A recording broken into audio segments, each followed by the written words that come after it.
Magandang buhay everyone! We are from Group 1 and we're going to talk about the majestic islands of Region 8, Eastern Visayas.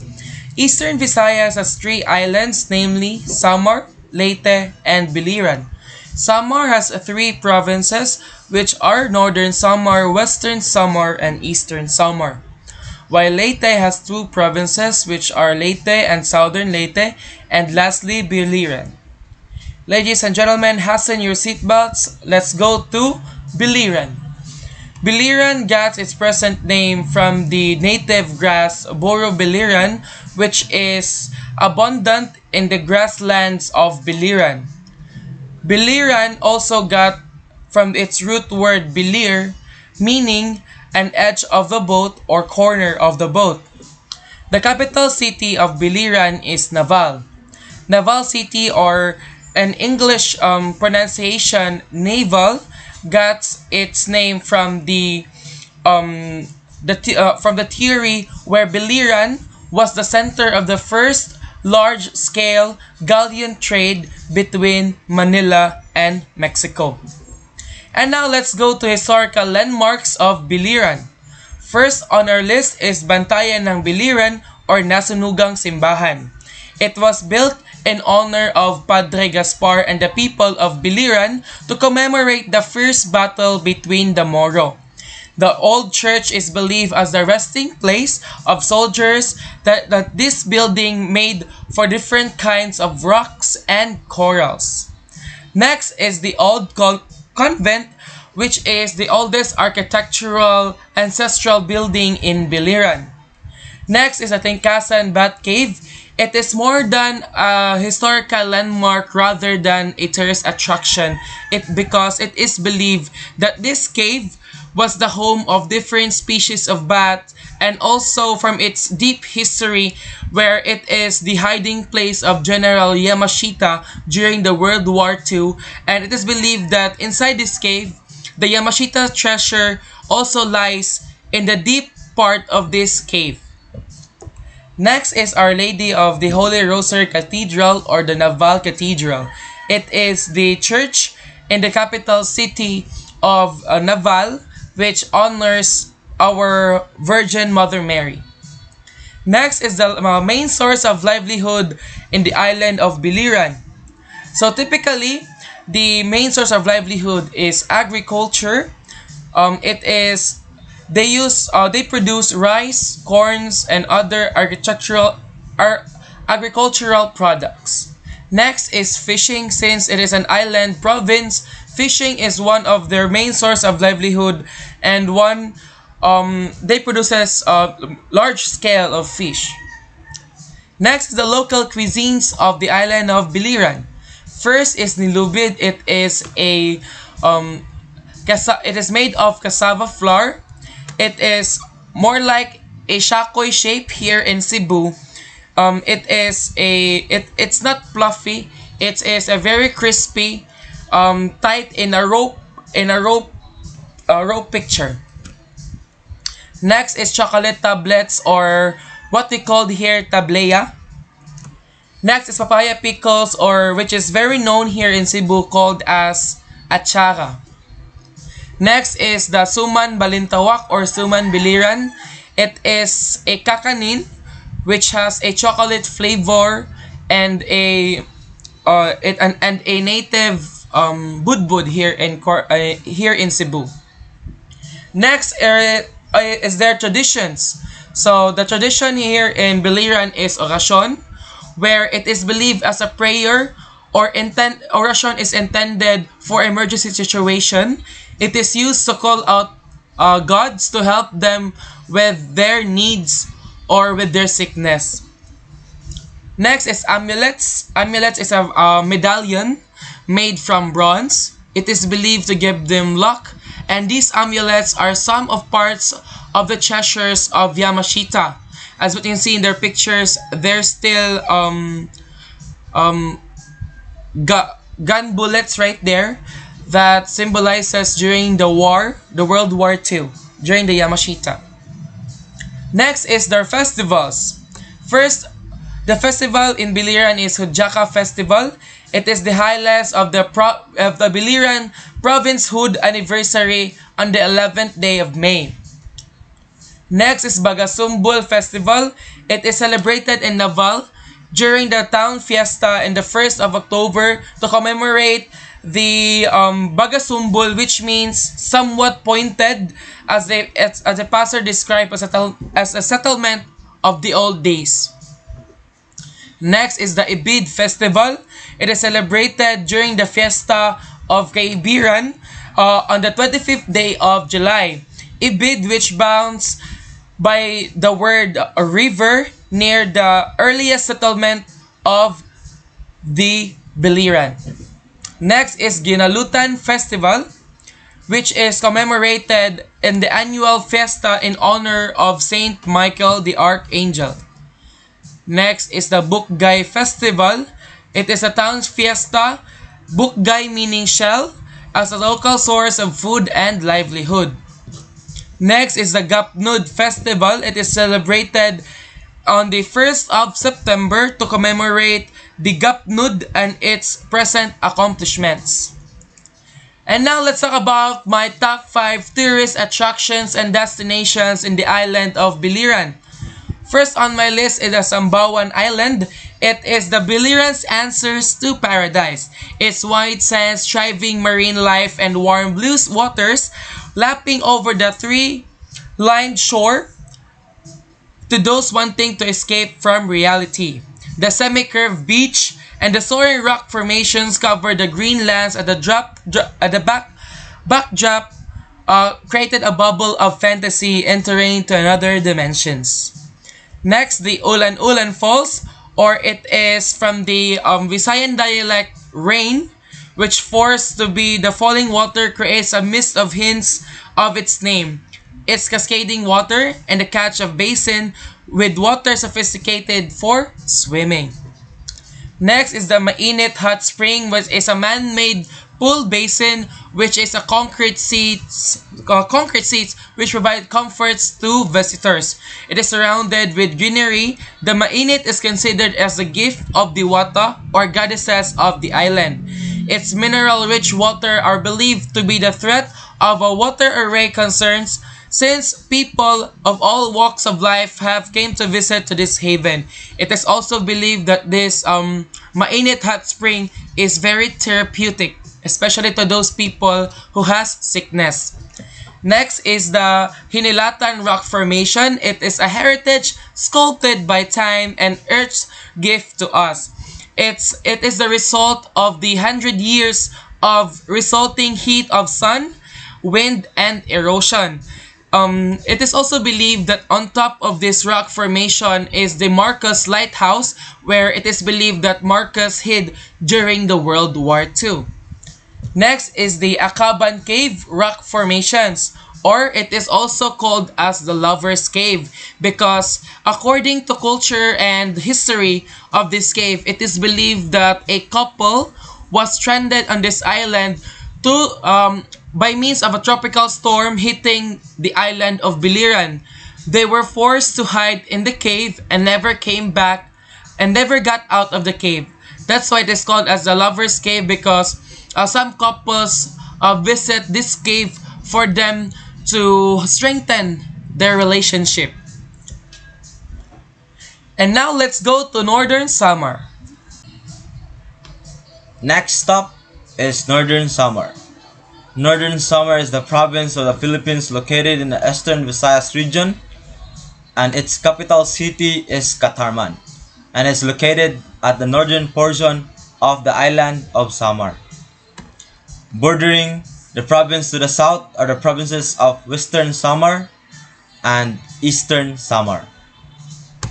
And historical landmarks of Northern Samar is first is Most Holy Name of Jesus Parish of the Roman Catholic Diocese of Catarman, was established on 1697, and it's located in the municipality of Bonbon. The festa is celebrated every 10th day of August. Next is Kapul Island Lighthouse. Kapul Lighthouse is one of the few surviving lighthouses in the country. which was built in October 1893 under the supervision of the late Francisco Perez Munoz. And it was first light in December 1896 while the station was partially completed.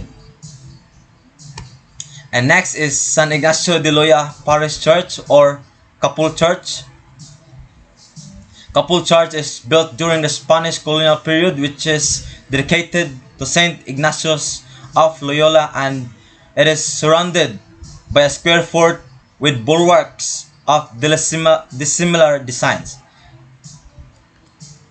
And next is Saint Michael and the Angel Parish of or Laong Church. It is built in 17th century by the Franciscan friars who is utilized labors, and its stone walls are 2 meters thick, and 2011 concrete walls below the western face of the church was completed, broke and stopped by erosion. And the main source of livelihood of Northern Samar is agriculture and fishing, and also they have trading and handicrafts. Next is the local cuisines of Northern Samar. First is binagol. Binagol is the sweetened taro pudding with nuts, and its ingredients is eggs, coconut milk, sugar, butter, nuts, and also they add up with chocolate. Next is pintayo. Pintayo is the delicacies of Northern Samar made with peanuts, rice crisps, and calamay. Next is kinilaw. It is made with fresh fish with onion, chilies, ginger, and vinegar. Next is, and last local cuisine of Northern Samar is it called tamalos. Tamalos is the pork fat and it's melt in your mouth. And the tradition of Northern Samar is weaving. It is a product made by hand, and like they produce banig, banig bags, banig wallet, banig mats, and many more. And the festivals of Northern Samar is first is Imbaha Festival. It is celebrated every second week of January in Katarman and Katubig. It is the festival remember the conflict between Christians and Muslims. It is brought by Spanish occupation. Next is Bangkaton Festival. It is religious festival held each August 20 at La Verjas, Northern Samar. It is a vessel hustling challenge to praise the devotee of Nueva Senora de Salvacion, their town patroness. Next is Manoglaya Festival.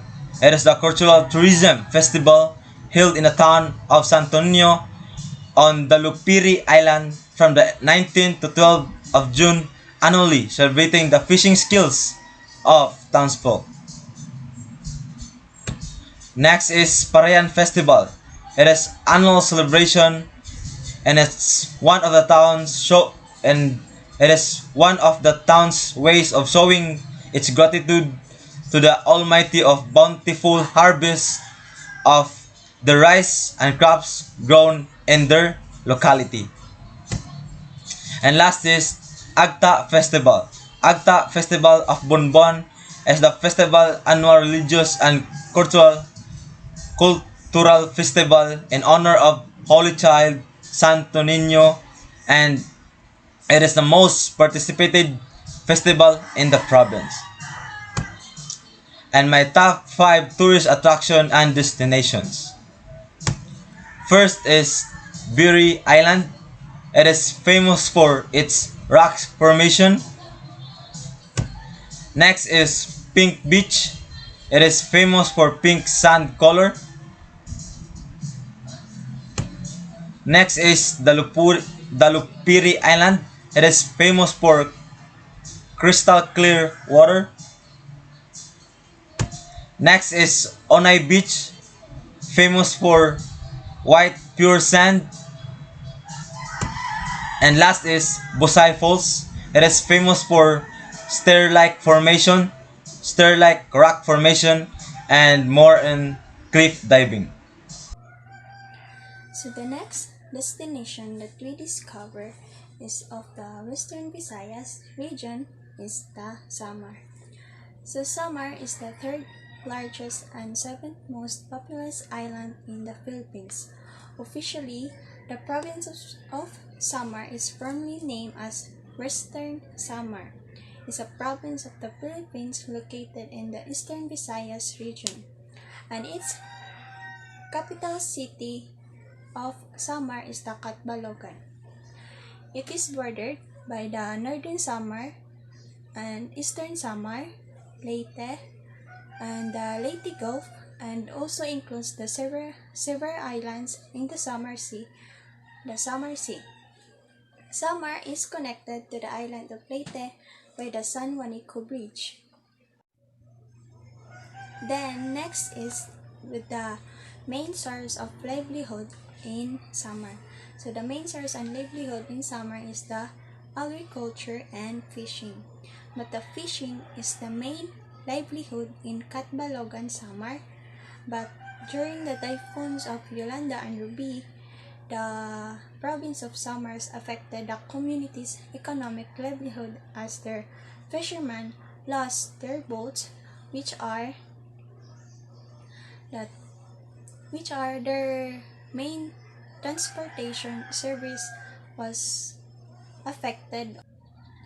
So the next that we go through of the Samar is their historical landmarks. So first is the Saint Bartholomew the Apostle Church. The Apostle Bartholomew was one of the 12 apostles of Jesus from ancient Judea. He has been identified with Nathanael, who appears in the Gospel of John as being introduced by Jesus to Philip. Although most modern commentators reject the identification of Nathanael with the Bartholomew. And the second one is the Navy 3149 base.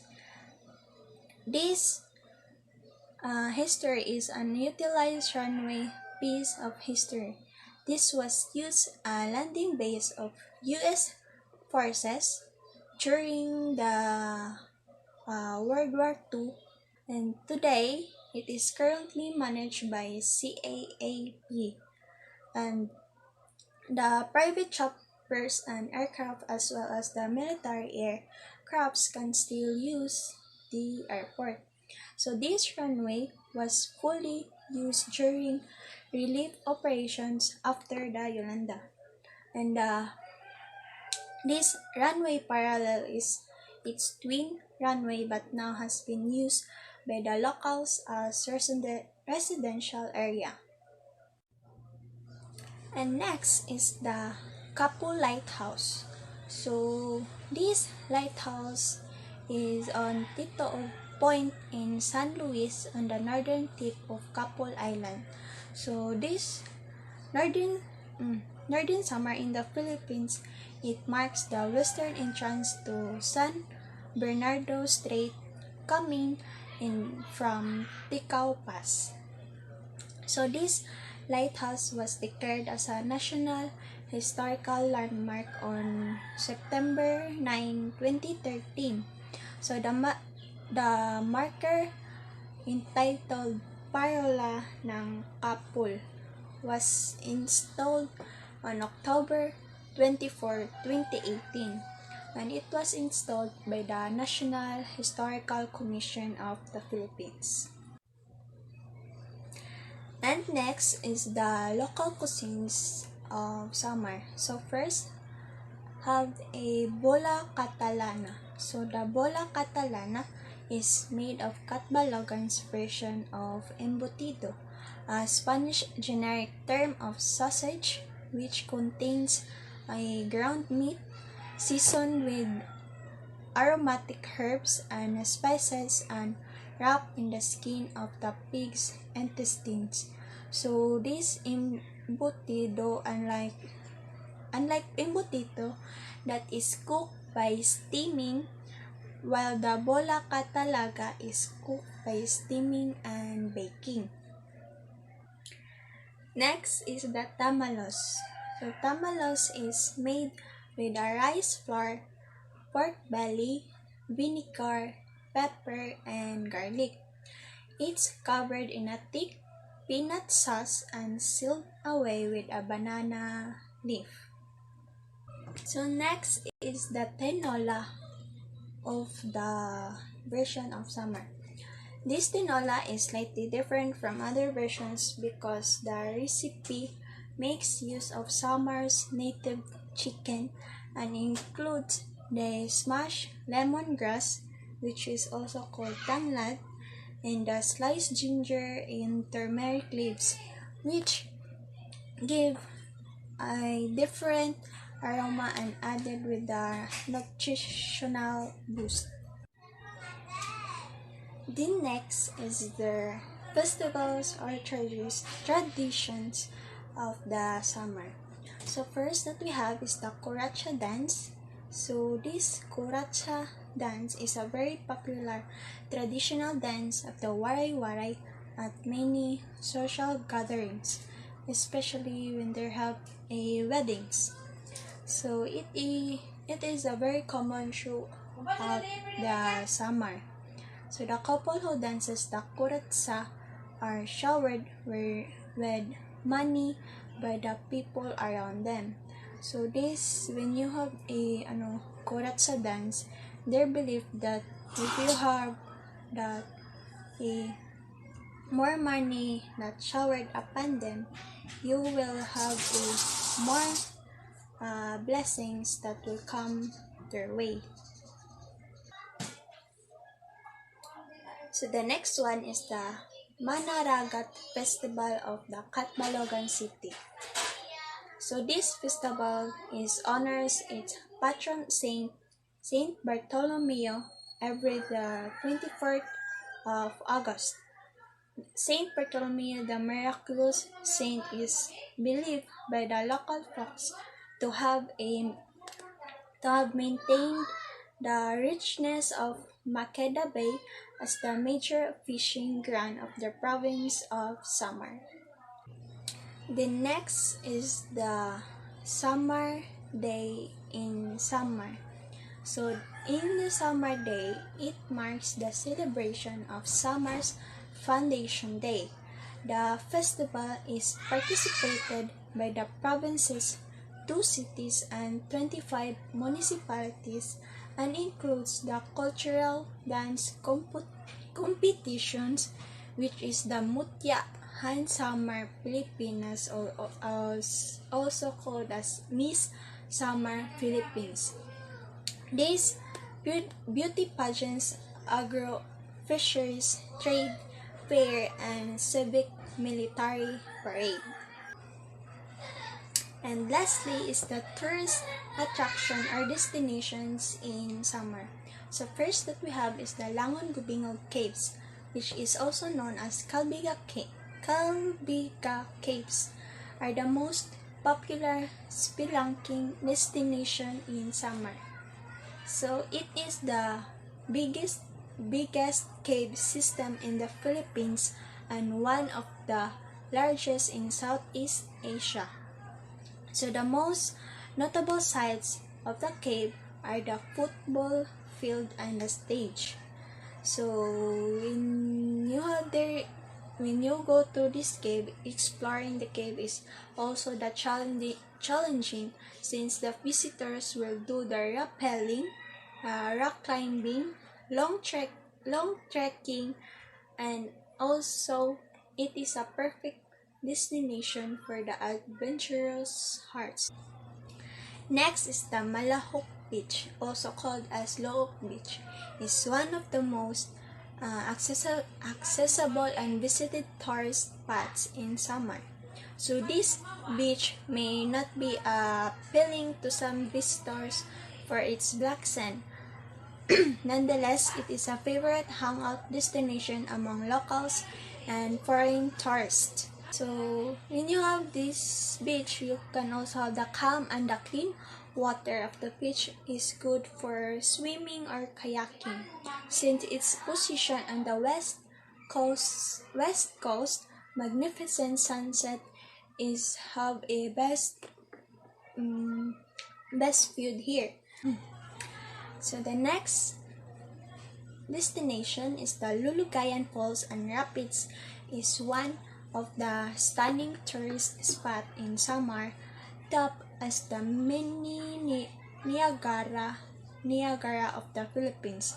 So the main falls with the highest drop is wide and very majestic, where the plunge pool is good for swimming and cliff jumping. The next one is the Blanco Aurora Falls. It is also a very attractive falls in summer, which is a favored destination of Samareños and tourists. It may not be as majestic as the others, but it's also a very alluring for swimming, and also the cliff diving with wide natural swimming pool below the falls and a swimming lagoon on top of it. And lastly is the Sulpan Cave, which is one of the best caves in Samar. Among all of the caves in the province, this one has the most beautiful entrance because there is a waterfall near the mouth of the cave, which is an extraordinary sight to behold. Our next stop is Eastern Samar. Eastern Samar is located in the eastern part of island of Samar, where it faces Pacific Ocean. Its capital city is Borongan City. Historical landmark. First historical landmark is St. Peter and Paul Cathedral. This church is the most important landmark in Calbayog City, where its telltale dome, spear and thick walls reveals the blending of the Spanish and modern architectural design. Second is Balangiga bells. Balangiga bells are three church bells that were taken by the American Army during the Philippine-American War in 1901. Nativity of the Blessed Virgin Mary. This church dominates the city landscape, and it is considered as the best place for devotees. Livelihood, agriculture and fishing. Local cuisines. First is kinilaw. Kinilaw is a raw seafood dish where it's seasoned with vinegar, onion, ginger, salt, and pepper. Salukara. Salukara is a type of pancakes of the Waray people. It is made with galapong, coconut milk, sugar, and water. It is more likely bibingka here in Cebu. Baduya nga pasayan. Baduya nga pasayan, this dish is more likely ukoy in Tagalog dish, where the pasayan is coated with flour and seasoned with salt and pepper, then fried. Travel and traditions and festivals. First festival is Padulong Festival. Padulong Festival is the province's way to pay homage to its patroness, the Blessed Virgin Mary. Karayapan Festival. A colorful festival depicting how the early Giwan townsfolk enjoyed nature's bounties, rich marine life, and fertile land. Tourist destination and attraction. First is the Kalikuan Beach. Kalikuan Beach This beach is found in Giwan, Eastern Samar, where this beach produce a big waves and it is nice for surfing. Linaw Cave. Linaw Cave is a Waray-Waray word which means clear, which describes the crystal clear fresh waters inside the cave. Homonhond Island. Homonhond Island is the first landing of Ferdinand Magellan during his expedition way back 1521. Pearl Island. Pearl Island is a culture farm haven of rich marine life such as lobster, seashells, fishes, and it is nice for scuba diving, fishing, and swimming. Banawan Falls. Banawan Falls it is one of the most impressive waterfalls in Eastern Samars you must see. The surrounding lush greens and wild species make it rare adventure travel enthusiasts exactly need. And now, let's talk about Leyte. Leyte located in eastern Visayas group of island in Philippines. And the capital city in Leyte is Tacloban. Livelihood. The major source of livelihood in province of Leyte is farming and fishing. Local cuisines. First, moron is a soft, sticky, smooth, and a bit oily rice cake that is made of glutinous rice, also known as malagkit na bigas in Philippines. Binagol. Binagol placed in half of a coconut shell and then wrapped in banana leaves with twines. Roscas. Roscas or Bischoco de Roscas refers to a pastry cookie product from province of Leyte. Historical landmark. Juanico Bridge. The bridge is also known as a symbol of love by Waray nuns, which connects the sister island of Samar and Leyte. MacArthur Landing Memorial National Park, commonly known as a MacArthur Park, is one of Leyte's significant landmarks. Festival and tradition. Pintados Kasadyaan Festival. Pintados Kasadyaan Festival is a very popular Leyte festival that regularly draws a lot of attention from foreign and local tourists. Celebrate every last week of June. Tourist attraction and destination. Lake Danau is a guitar-shaped lake on island of Leyte in Philippines. Canigao Islet. Canigao is an islet located in municipality of Matalom, Leyte. Islet means small island. Santo Niño Shrine and Heritage Museum is one of 20 presidential rest houses built by late former Ferdinand Marcos for his wife Imelda, who was originally from Tacloban. Kalangaman Island is best known for its 795 meters long white sandbar. Agas-Agas Bridge is the tallest bridge in Philippines and standing at 89 meters above the ground. And now our last stop is Southern Leyte.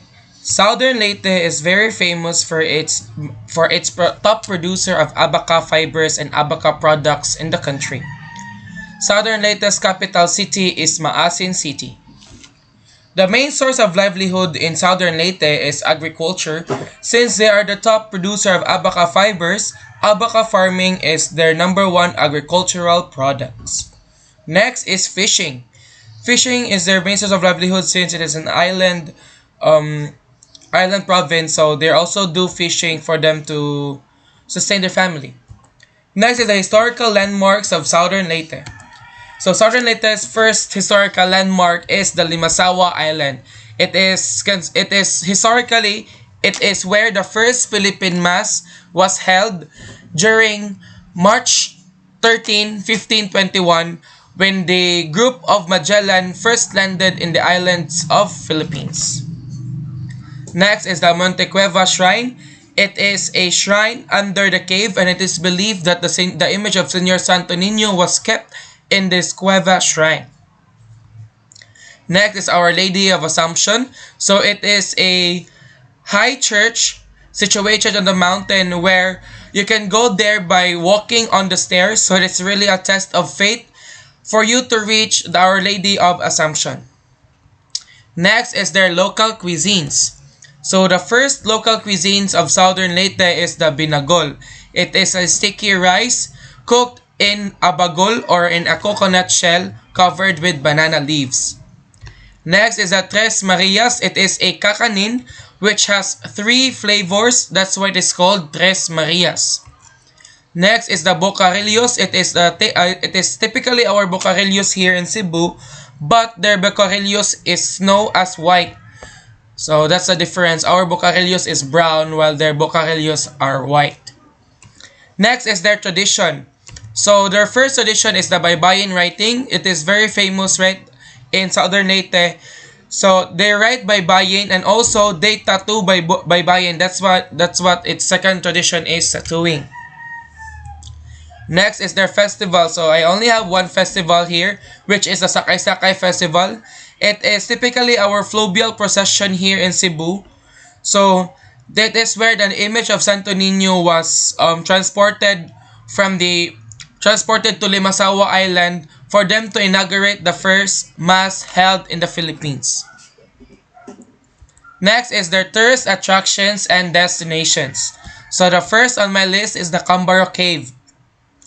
It is a cave where you can see a lot of bats, a lot of classifications of bats, and there is an Instagrammable location. Next is a So Good Bay Dive Point. It is a rich marine life where you can dive and see the beautiful coral reefs and the different kinds of fishes and different colors. It is a diverse fishing dive point in the province. Next is the Sunok Whale Shark. If Cebu has Uslob, they also have their own Sunok Whale Shark diving point. The Sky Cafe, it is situated in the mountain of Alto where you can see this cave. So next tourist attraction is the Alto Peak. It is the highest peak in the province where you can see most likely the whole province of Southern Leyte. So that's it, guys. That's our province of Southern Leyte and the wrap up of the whole Region 8. Thank you.